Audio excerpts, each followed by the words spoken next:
آج شام ہم کلام مقدس میں سے جو بات دیکھیں گے اور سیکھیں گے وہ ہے پہاڑی واز. کتنے لوگ پہاڑی واز کے بارے میں جانتے ہیں؟ اپنا ہاتھ کھڑا کریں. پہاڑی واز جو ہے یہ نئے عہد نامہ کی یا آپ یہ کہہ لیں کہ مسیح خداوند کی تعلیمات کی بنیادی تعلیمات میں سے ایک تعلیم ہے. یہ کور ٹیچنگ ہے. اور آپ یہ سمجھ لیں کہ مسیحت کی جو بنیاد ہے، مسیحت کی بنیاد جو ہے وہ پہاڑی واز کے اوپر ہے. مسیحت کی بنیاد کس پہ ہے جی؟ یعنی خداوند یسوع مسیح نے جب اپنی جان دینی تھی، مصلوب ہونا تھا، اس سے پہلے جب اس نے اپنی خدمت کا آغاز کیا تو آپ جانتے ہیں خدمت کا آغاز جو تھا وہ پہاڑی واز سے کیا گیا. ٹھیک ہے، پہاڑی واز سے کیا گیا.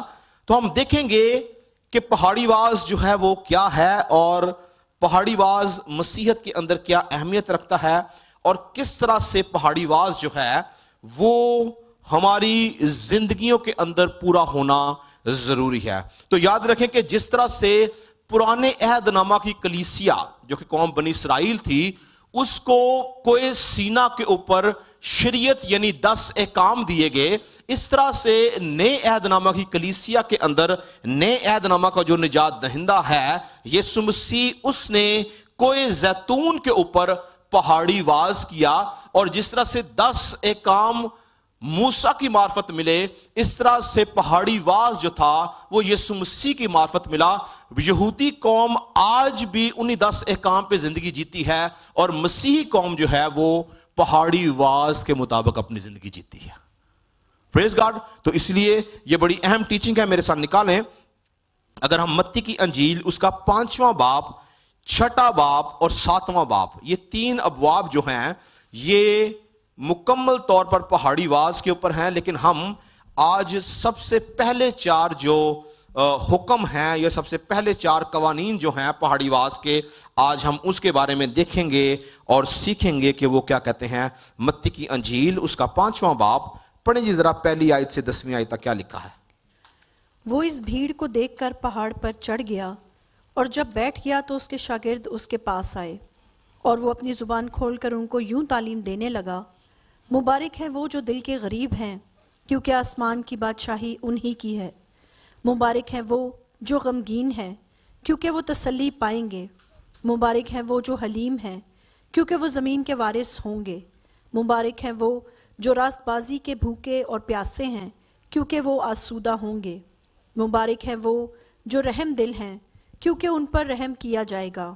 مبارک ہے وہ جو پاک دل ہیں، کیونکہ وہ خدا کو دیکھیں گے. مبارک ہے وہ جو صلح کراتے ہیں، کیونکہ وہ خدا کے بیٹے کہلائیں گے. مبارک ہے وہ جو راست بازی کے سبب سے ستائے گئے ہیں، کیونکہ آسمان کی بادشاہی انہی کی ہے. جی ہاں، تو یہاں پر ہم نے 8 مبارک حالیاں پڑھی ہیں. کتنی ہیں جی؟ 8 مبارک حالیاں. دل کے غریب، غمگین، حلیم، راست بازی کے بھوکے پیاسے، رحم دل، پاک دل، صلح کرانے والے اور راست بازی کے سبب سے ستائے جانے والے. تو اگر ہم 5ویں باب سے 7ویں باب تک 3 ابواب دیکھیں تو یہ تینوں کی تینوں ابواب جو ہیں یہ پہاڑی واز ہے. اور یہ پہاڑی واز جو ہے یہ کیوں لکھا گیا یا کیوں دیا گیا، یہ ایک بنیادی چیز ہے. یاد رکھیں کہ یہ اس لیے لکھا گیا کہ جب کوئی غیر قوم میں سے، غیر مذہب میں سے جب مسیحت میں آئے تو اس کو پتا ہو کہ مسیحت میں کس طرح رہنا ہے. تو یہ 8 قوانین، 8 حکم بتائے گئے. دل کا غریب ہونا چاہیے، غمگین ہونا چاہیے، حلیم ہونا چاہیے، راست بازی کا بھوکا پیاسا ہونا چاہیے، رحم دل ہونا چاہیے، پاک دل ہونا چاہیے، صلح کرانے والا ہونا چاہیے اور راست بازی کے سبب سے اس کا ستایا جانا ہونا چاہیے. اور اس کے بعد اگر ہم 6واں باب 7واں باب دیکھیں تو یہ ہم آنے والے ہفتوں میں ہم اس کے بارے میں دیکھیں گے کہ 6 باب میں اور 7ویں باب میں کیا کچھ پہاڑی واز کے اندر ملتا ہے. لیکن یہ 8 بنیادی قوانین کہہ لیں، 8 بنیادی مبارک حالیاں کہہ لیں جن کا ایک مسیحی کی زندگی میں ہونا ضروری ہے. تو میں چاہتا ہوں یہ آپ کو بائی ہارٹ یاد ہو. کون سی پہلی مبارک حالی کیا ہے؟ دل کے غریب. کیا مطلب ہے دل کے غریب ہونے کا؟ کبھی سوچے اس بارے میں؟ دل کے غریب ہونے کا کیا مطلب ہے؟ جی سسٹر کیا کہہ رہی ہیں؟ Down to earth. ٹھیک ہے، یہ آپ کا اظہار خیال ہے. اور کوئی؟ پریز گاڈ. تو ہم مختلف طور سے ہم کلام کو اپنی انڈرسٹینڈنگ کے طور پر سمجھتے، جیسے پاک روح ہمیں سمجھاتا ہے. پریز گاڈ، خدا کا پاک روح ہمیں سمجھاتا ہے. لیکن آج ہم اس کے کور معنی جانیں گے. اسی لیے خدا نے مجھے مقرر کیا نا، میں پادری ایسی مارے گا، میں آپ کو بتاؤں کہ اصل معنی کیا ہے. ہم سب اپنے انداز سے اس کو سمجھتے ہیں، لیکن اس کا اصل معنی کیا ہے؟ دل کے غریب ہونے کے اصل معنی ہے روحانی طور سے عاجز ہونا.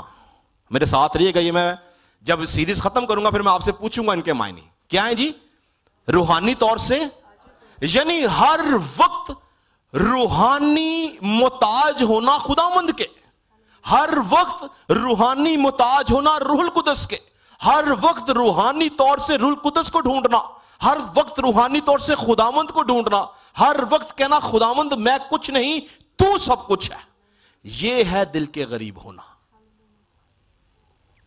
بہت دفعہ کیا ہوتا ہے، بہت سے ایماندار جب روحانی طور سے اپنی زندگی میں جی رہے ہوتے ہیں تو ہوتا کیا کہ کبھی کبھی میری طرح، میں اپنی مثال دوں گا، کسی کی مثالیں دوں گا، میری طرح سم ٹائمز انسان سوچتا کہ اب مجھے سب کچھ آ گیا، جس کو ہم کہتے ہیں روحانی تکبر کہہ سکتے ہیں. میرے میں کوئی نہیں، میں مثال دیتی ہے ذہن سے رکھنا. ہاں، روحانی تکبر آ جاتا ہے کہ میں بڑی زبردست دعا کرتا ہوں، میں بڑی زبردست میٹنگ لیڈ کرتا ہوں، میں بڑا زبردست کلام سناتا ہوں، میں بڑا زبردست عالم ہوں، مجھے کلام کا بڑا علم ہے. یاد رکھیں یہ روحانی غربت نہیں ہے، یہ دل کا غریب ہونا نہیں ہے. دل کا غریب ہونا یہ ہے کہ آپ کلام سے بھرے ہوں تب بھی بولے خداوند مجھے تیری ضرورت ہے. آپ ہر وقت روح القدس کو بولیں میری مدد کر. بہت دفعہ ہم روحانی تکبر میں آ جاتے ہیں، بہت دفعہ ہم سمجھتے کہ مجھے سب کچھ پتا چل گیا، مجھے کسی کی ضرورت نہیں ہے. ہم روح القدس کو بھی ریجیکٹ کر دیتے ہیں، ہم خدا کو ریجیکٹ کر دیتے ہیں. اس لیے مسیحت کا پہلا قانون یا پہلا حکم یسوع مسیح نے دیا، مبارک ہے وہ جو دل کے غریب ہیں، یعنی جو ہر وقت خداوند کو ڈھونڈتے ہیں، جو ہر وقت روح القدس سے مدد مانگتے ہیں، جو ہر وقت عاجزی اختیار کرتے ہیں، جو روحانی طور سے عاجز ہیں کہ خداوند مجھے تیری ضرورت ہے، خداوند میں تیرے بغیر کچھ نہیں، خداوند مجھے سنبھال، خدا مجھے لیڈ کر، خدا مجھے گائیڈ کر. ہم جس بھی روحانی حالات میں ہوں ہمیں خداوند کی ضرورت ہے. یاد رکھیں اگر ہمارے ساتھ ایک لمحے کے لیے بھی پاک روح نہ ہو تو ہم کچھ نہیں کر سکتے. یعنی ایک سیکنڈ بھی اگر ہم سے آگے پیچھے ہو جائے ہم روحانی طور سے کچھ نہیں ہیں. یہ پاک روح ہے جو ہمیں لیڈ کرتا ہے. یاد رکھیں. اس لیے خداوند نے بولا، یسوع مسیح نے بولا مبارک ہے وہ جو دل کے غریب ہیں. اگر ہم لوکا کی انجیل اس کا 18واں باب اور اس کی 9ویں آیت سے 14ویں آیت تک دیکھیں تو وہاں پر ہمیں 2 لوگ نظر آتے ہیں. ایک نظر آتا ہے فریسی اور ایک نظر آتا ہے مسئول لینے والا. یہ فریسی جو تھا اس نے اپنے بہت روحانی کام خداوند کو بتائے ہیں. میں یہ بھی کرتا ہوں، میں یہ بھی کرتا ہوں، میں یہ بھی کرتا ہوں، میں یہ بھی کرتا ہوں. اور ایک مسئول لینے والا صرف اور صرف خداوند سے معافی اور اس کا فضل مانگتا ہے. اور یسوع نے کہا کہ ان میں سے کون مقبول ٹھہرا. پڑھیں ذرا، نکالیں 18واں باب لوکا 18 9ویں آیت سے پڑھیں ذرا. پھر اس نے بعض لوگوں سے جو اپنے پر بھروسہ رکھتے تھے کہ ہاں جی، کس پہ بھروسہ رکھتے تھے جی؟ اپنے پہ بھروسہ رکھتے تھے کہ ہم راست باز ہیں اور باقی آدمیوں کو ناچیز جانتے تھے. یہ تمثیل کہی کہ 2 شخص ہیکل میں دعا کرنے گئے، ایک فریسی دوسرا معصول لینے والا. فریسی کھڑا ہو کر اپنے جی میں یوں دعا کرنے لگا کہ اے خدا میں تیرا شکر کرتا ہوں کہ باقی آدمیوں کی طرح ظالم، بے انصاف، زناکار یا اس معصول لینے والے کی مانند نہیں ہوں. میں ہفتہ میں 2 بار روزہ رکھتا اور اپنی ساری آمدنی پر دایقی دیتا ہوں۔ لیکن معصول لینے والے نے دور کھڑے ہو کر اتنا بھی نہ چاہا کہ آسمان کی طرف آنکھ اٹھائے، بلکہ چھاتی پیٹ پیٹ کر کہا، اے خدا مجھ گنہگار پر رحم کر۔ میں تم سے کہتا ہوں کہ یہ شخص دوسرے کی نسبت راست باز ٹھہر کر اپنے گھر گیا، کیونکہ جو کوئی اپنے آپ کو بڑا بنائے گا وہ چھوٹا کیا جائے گا، اور جو اپنے آپ کو چھوٹا بنائے گا وہ بڑا کیا جائے گا۔ جی ہاں، تو یہاں پر خداوند یسوع مسیح نے بڑی خوبصورت تمثیل دی کہ ایک شخص اپنی نیکیاں خدا کو گنا رہا ہے۔ بعض اوقات ہم بھی اپنی نیکیاں خداوند کو گناتے ہیں کہ خداوند میں تیرے لیے یہ کیا ہے، میں یہ کیا ہے، میں یہ کرتا ہوں، میں یہ کرتا ہوں، میں یہ کرتا ہوں، لیکن مسئول لینے والا کہتا ہے اے خداوند مجھ گناہگار پر رحم کر۔ یعنی اس کے اندر روحانی عاجزی تھی، وہ دل کا غریب تھا۔ تو لکھا ہے کہ یسوع نے کہا کہ ان میں سے کس نے زیادہ برکت پائی جی؟ مسئول لینے والے نے۔ آج خداوند یہی چاہتا کہ ہم دل کے غریب ہوں، ہم روحانی طور سے عاجز ہوں، ہم روحانی طور سے خدا کے حضور جھکے رہنے والے ہوں، ہم خداوند سے ہمیشہ اس کی مدد کے طلبگار ہوں تاکہ ہم اس کی طرف سے پائیں۔ دوسرا حکم، دوسری مبارک حالی کیا ہے جی؟ مبارک ہے وہ جو غمگین ہے۔ کون ہے یہ غمگین لوگ؟ یہ یاد رکھے دنیاوی دکھ یا ذاتی پریشانیوں کے غمگین لوگوں کی بات نہیں ہو رہی ہے کہ اگر کوئی ذاتی طور پر کوئی دکھی ہے، کسی کا باپ چلا گیا، کسی کی ماں چلے گی، کسی کی بہن چلے گی، کسی کا شوہر چلا گیا، کسی کی بیوی چلے گی، یہ وہ غمگین ہونے کی بات نہیں ہے۔ یہ جو غمگین ہونے کی بات ہے یہ ان لوگوں کی بات ہے جو مسلسل، میرے ساتھ رہیے گا، جو مسلسل اپنے گناہوں پر غم کرتے رہتے ہیں۔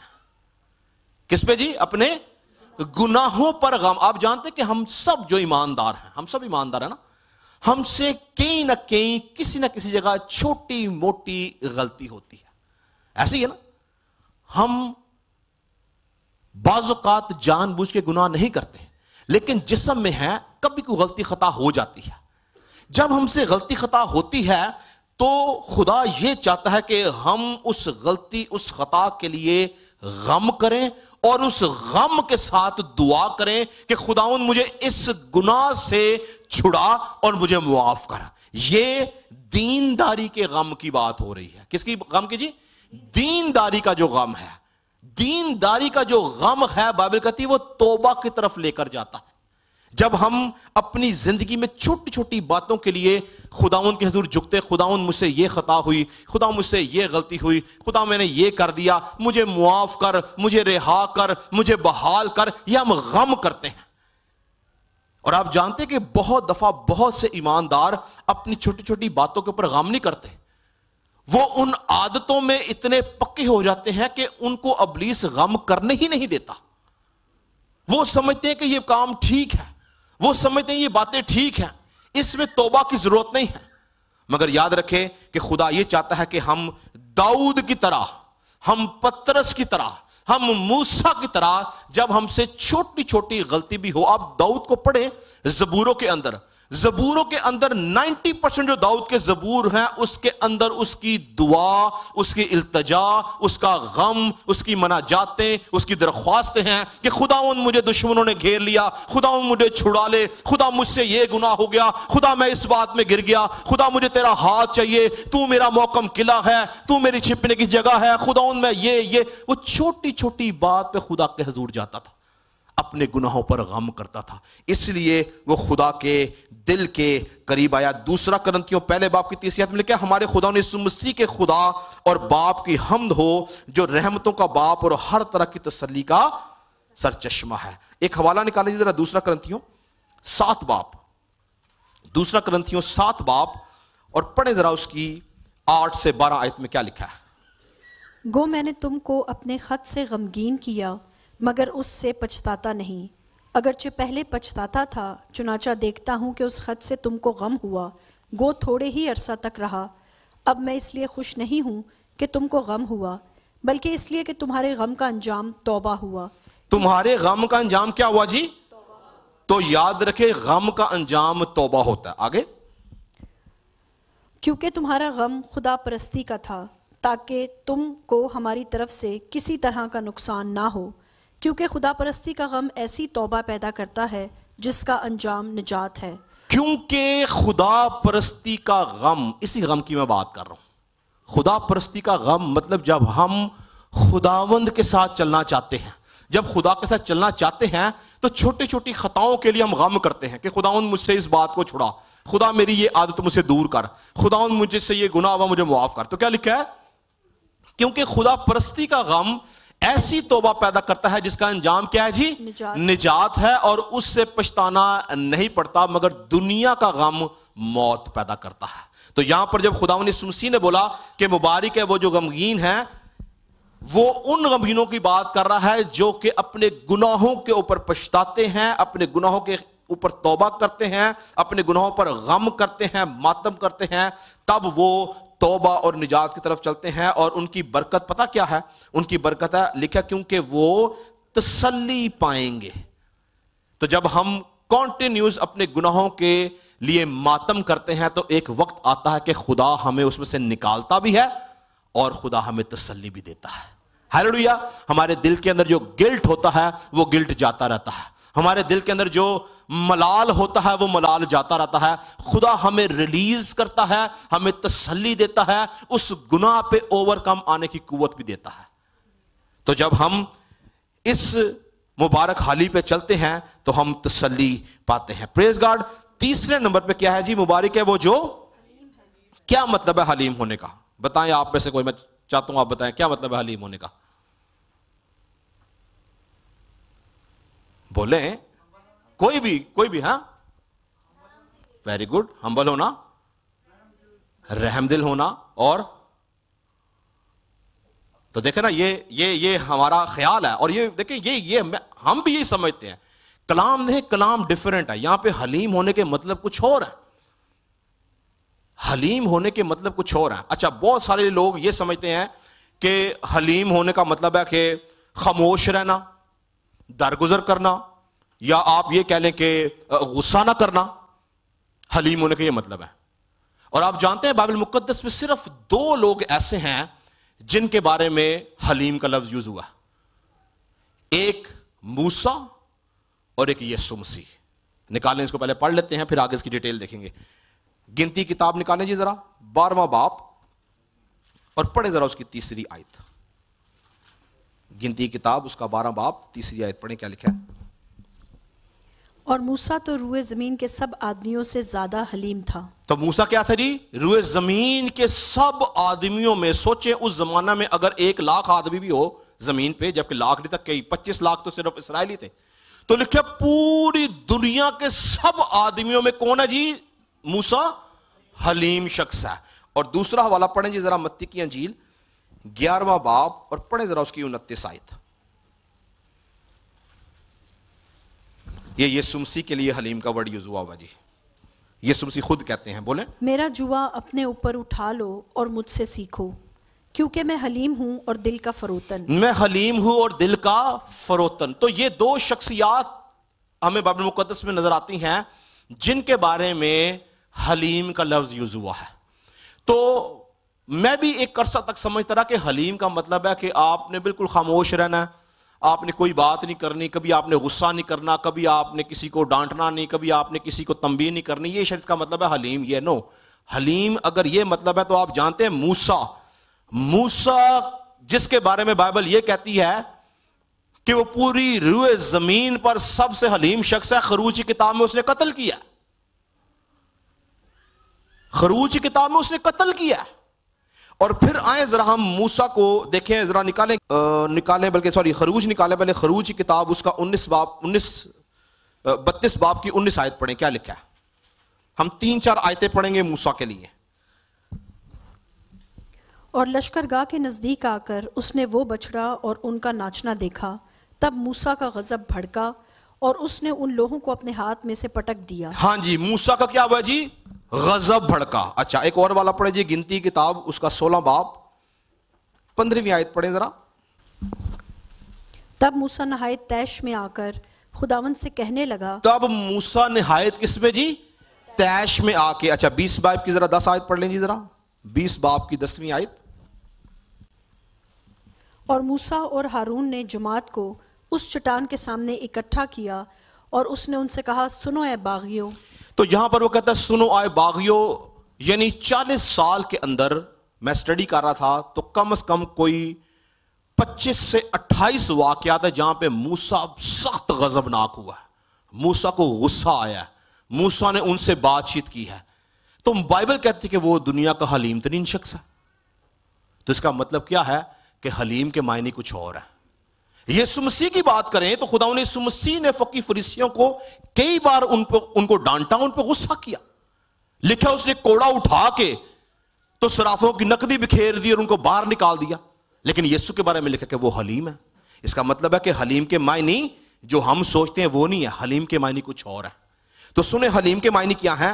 حلیم کہا گیا ہے روحانی اعتبار سے اپنے خلاف ہونے والی سازشوں اور الزامات کے خلاف ریٹیلیٹ نہ کرنا، یعنی ان کا جواب نہ دینا یا ان کا بدلہ نہ لینا. دوبارہ بولوں گا سنیں، حلیم اس کو بولا گیا ہے جس کے خلاف روحانی سازشیں ہوتی ہیں، جس کے خلاف روحانی منصوبہ بندی ہوتی ہے، جس کے خلاف روحانی اٹیک ہوتے ہیں. اور وہ لوگ جو روحانی اٹیک کرتے ہیں، روحانی منصوبہ بندی کرتے ہیں، ان کو جواب نہ دینا یا ان کو بدلہ نہ دینا، ان کے خلاف کوئی کاروائی نہ کرنا، اس کو حلیم کہا گیا ہے. اور اس کا خوبصورت ایویڈنس پتہ کہاں ملتا ہے؟ موسیٰ کی زندگی میں ہی ملتا ہے. آپ جانتے ہیں کہ موسیٰ جو تھا، موسیٰ جب اپنی منسٹری کے پیک پہ تھا تو اس کا اپنا سگا بھائی جو اس سے بڑا تھا عمر میں، ہارون، اور اس کی بہن مریم وہ بھی اس سے بڑی تھی. یہ دونوں اس کو کہتے ہیں کیا خدا موسیٰ سے ہی بات کرتا ہے؟ کیا خدا ہم سے بات نہیں کرتا؟ ہم سے بھی خدا نے باتیں کی ہیں، موسیٰ ہم میں کیوں بڑا؟ یہ وہ روحانی طور سے کرٹیسائز کیا جا رہا تھا، اس کو روحانی طور سے اس کو ڈیگریڈ کیا جا رہا تھا، اس کی روحانی تذلیل کی جا رہی تھی. اسی تناظر میں جب یہ کام ہو رہا تھا تو موسیٰ نے اپنے بہن میں کوئی جواب نہیں دیا، موسیٰ خاموش رہا. یعنی روحانی طور سے جب اس کو ڈیگریڈ کیا گیا، روحانی طور سے جب اس کے اوپر الزام لگائے گئے، روحانی طور سے جب اس کو گرانے کی کوشش کی گئی تو موسیٰ خاموش رہا. موسیٰ نے کوئی بدلہ نہیں لیا، موسیٰ نے کوئی سازش نہیں کی. اور جب موسیٰ نے کوئی بدلہ نہیں لیا، موسیٰ نے کوئی سازش نہیں کی، موسیٰ نے کوئی کنٹروورسی نہیں کی، تو اس کے مقابلہ کے لیے خدا خود اترا. جب ہم روحانی طور سے خاموش ہو جاتے ہیں، جب ہم روحانی طور سے خاموش ہو کر دعا میں جھکتے ہیں تو یاد رکھے خدا ہمارا مقابلہ کرتا ہے.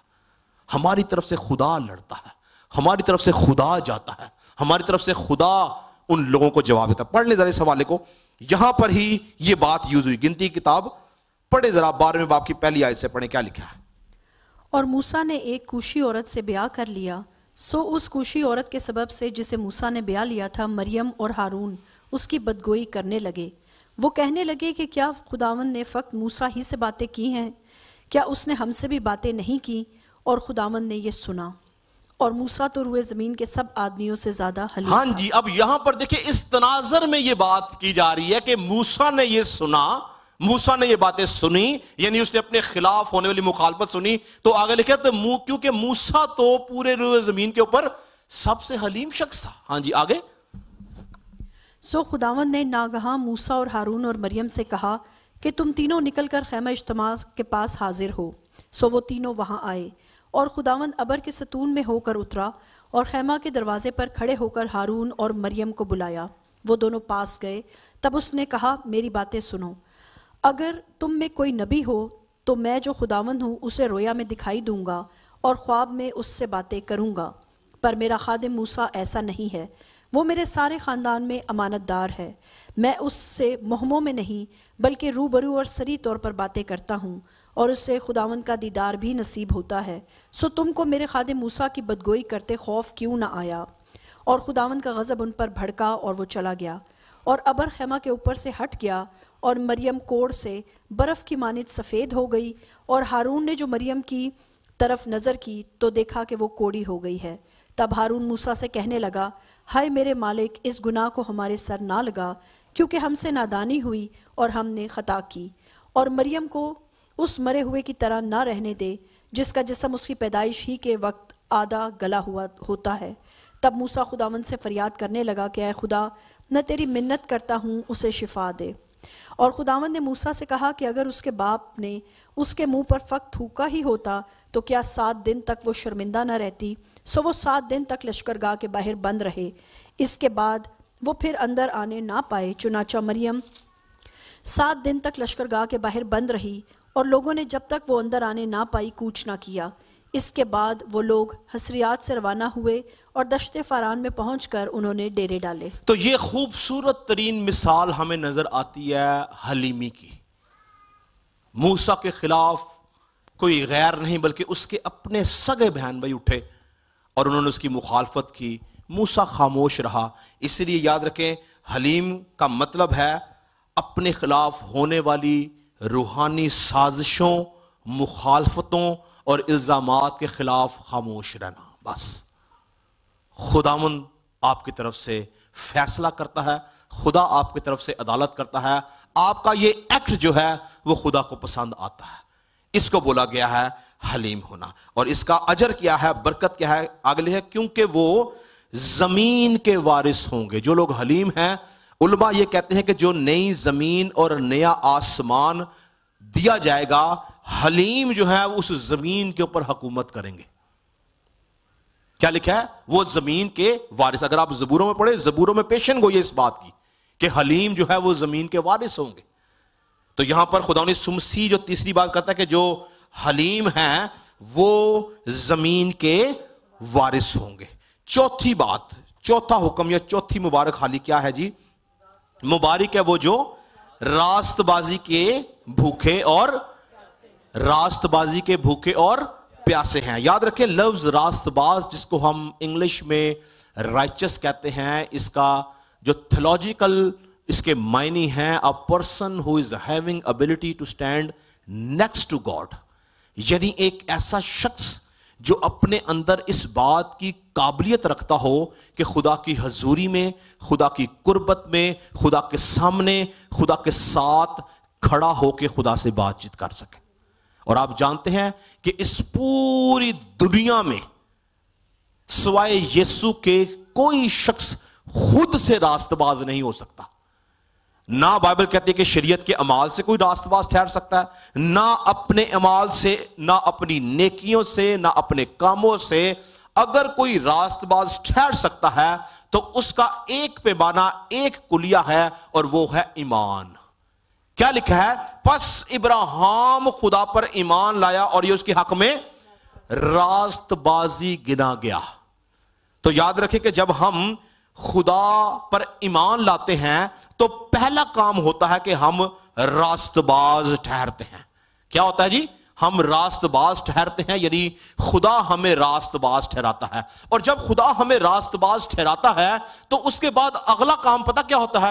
روح القدس کی رہنمائی سے، یسوع کے خون سے ہمارا ذہن دھلنا شروع ہوتا ہے، ہماری روح دھلنی شروع ہوتی ہے، ہماری فطرت دھلنی شروع ہوتی ہے، ہماری عادتیں بدلنا شروع ہوتی ہیں، ہمارے کام بدلنا شروع ہوتے ہیں۔ اور جب ہم پاک روح کی رہنمائی سے بھر جاتے ہیں، جب ہم راست باز ٹھہر جاتے ہیں، روح القدس انعام میں لے لیتے ہیں، غیر زبان کا تجربہ مل جاتا ہے، روح القدس کا بپتسمہ مل جاتا ہے، تب ہمارا دل دنیا کی باتوں میں نہیں لگتا۔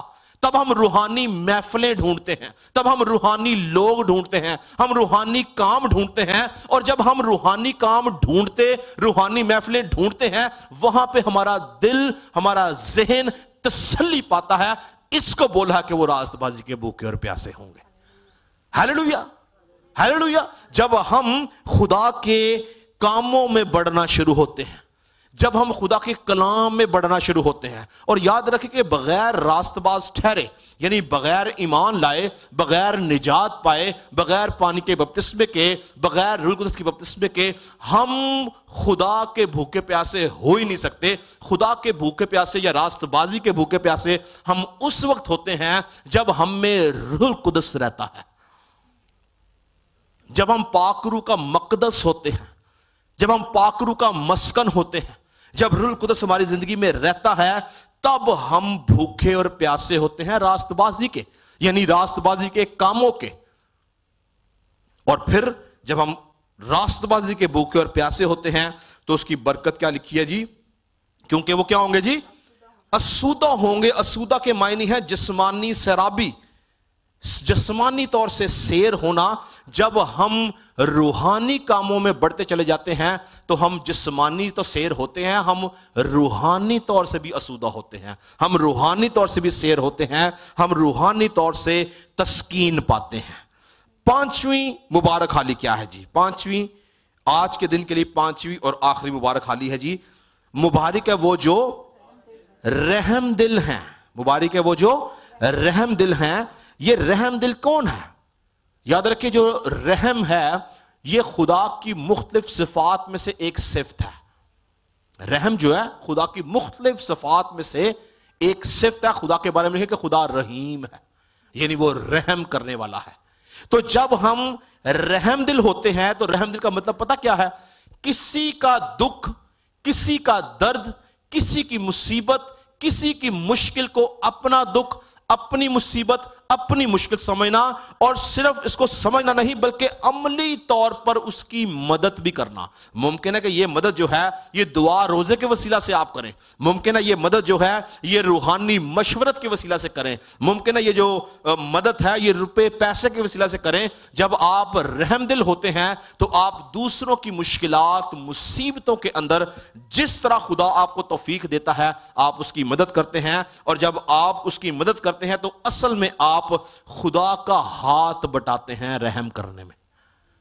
ہیلیلویا, کیونکہ رحم کرنے کی صفت جو ہے وہ خدا کی ہے. خدا رحیم خدا ہے, وہ رحم کرنے والا ہے.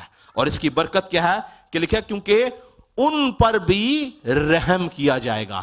جب ہم یاد رکھیں لوگوں کی مدد کرتے ہیں نا, کسی بھی اینگل پہ, کسی بھی طور سے, چاہے وہ روپے پیسے سے کر رہے ہیں, دعا سے کر رہے ہیں, یا کسی طرح بھی کر رہے ہیں, تو جب آپ مشکل میں آئیں گے, جب آپ اس پرابلم کا شکار ہوں گے, تو ایک وقت آئے گا کہ جو بیج آپ نے بویا ہوتا ہے رحم کا, خدا آپ کے لیے بھی ایسے لوگ کھڑا کرے گا. رائن ہارٹ بونگٹی کی بڑی خوبصورت گواہی میں ایک دفعہ سن رہا ہوں. اس نے بولا کہ میں افریقہ کے کسی شہر کے اندر گیا اور میں وہاں پر پانی پیا اور میں بیمار ہو گیا, اور کہتا میں اس لیول پہ بیمار ہوا کہ مجھے ہاسپٹل لے کے گئے اور مجھے رستے میں پتا چلا کہ میں شاید بچوں گا نہیں, اور کہتے ہیں میں نے اپنے اوپر ایک بہت بڑی کالی چادر آتی ہوئی دیکھی, اور کہتے ہیں میں نے دیکھا کالی چادر آئی ہے اور مجھے لگا کہ میں ختم ہونے والا, میں مر گیا ہوں. کہتے ہیں جیسے کالی چادر آئی ہے تو میرے کانوں کے اندر ایک عورت کی آواز آنی شروع جو دعا کر رہی تھی, اور کہتا ہے میں بھی دعا کر رہا ہوں, اور مجھے بڑا سخت قسم کا فوڈ پوائزننگ ہو گیا ہے, اور میں ہاسپٹل جا رہا ہوں, اور وہ کالی چادر ہے, اور میرے ذہن میں آیا کہ میری موت ہونے والی ہے اور میں بہت سخت بیمار ہو گیا ہوں. لیکن اس عورت کی میرے کان میں آواز آ رہی. کہتے ہیں میں نے اس کو تھوڑی دیر بعد پہچانا, تو وہ عورت جو تھی وہ میرے چرچ میں عورت تھی جو میرے لیے دعا کر رہی تھی. کہتے ہیں میں ہاسپٹل گیا اور مجھے ڈاکٹرز نے چیک کیا, اور ڈاکٹرز نے بولا اس کی بہت سیویئر کنڈیشن ہے. کہتے ہیں لیکن میں بے ہوش ہو گیا. کہتا ہے جب میں ہوش میں آیا تو میں اپنی وارڈ میں تھا, مجھے واپس آیا. کہتا ہے میں جب ٹھیک ہو کے واپس آیا تو میں نے آ کے اپنے چرچ میں ٹیسٹمنی شیئر کی, تو کہتے ہیں وہ بہن روئی, اور اس نے بولا کہ جب تیرے پہ یہ سلسلہ شروع ہوا تھا تو روح القدس نے بولا کہ میں تیرے لیے دعا کروں. کہتا ہے میں نے اس بات کو وٹنس کیا کہ واقعی وہی عورت جو چرچ میں اس وقت بیٹھی تھی اس نے میرے لیے دعا کی, کیونکہ کسی وقت میں اس کا باپ جب بیمار تھا تو رائن ہارٹ کہتا ہے کہ میں اس کے لیے دعا کیا کرتا تھا. ہیلیلویا. تو اس عورت نے اس کے لیے دعا کی اور خدا نے اس عورت کی دعا سے رائن ہارٹ کو بچایا. تو یاد رکھیں جب ہم جس حالات میں جس طرح سے جیسے کبھی کسی کے لیے کچھ کرتے ہیں وہ ہم ایک بیج بوتے ہیں, خدا ہمیں اس بیج کے وسیلہ سے برکت دیتا ہے. جب ہم رحم دلی کا بیج بوتے ہیں تو جب کبھی ہم مشکل میں جائیں خدا ہمارے لیے بھی ایسے لوگ کھڑا کرتا ہے تاکہ وہ ہمارے لیے دعا کریں اور ہم آزاد کیے جائیں, بچائے جائیں. تو اس بات کی برکت بہت خوبصورت ہے کہ کیا لکھا ہے جو رحم دل ہے کیونکہ وہ ان پر بھی رحم کیا جائے گا. یعنی جب ہم رحم کرتے ہیں حالات بدلتے کسی کا پتہ نہیں چلتا, جب حالات بدلتے ہیں کسی کا کچھ پتہ نہیں چلتا, لیکن جب آپ نے اپنے اچھے حالات میں کسی پر رحم کیا ہے خدا آپ پہ بھی رحم کرے گا. پریز گاڈ. آنے والے دنوں میں ہم مزید جو آگے 3 مبارک حالیاں ہیں اور پھر 6واں اور 7واں جو چیپٹر ہے اس کے بارے میں دیکھیں گے کہ اس میں خدا کا کلام ہمیں کیا بتاتا ہے. پریز گاڈ. خدا ان سب کو برکت دے جی.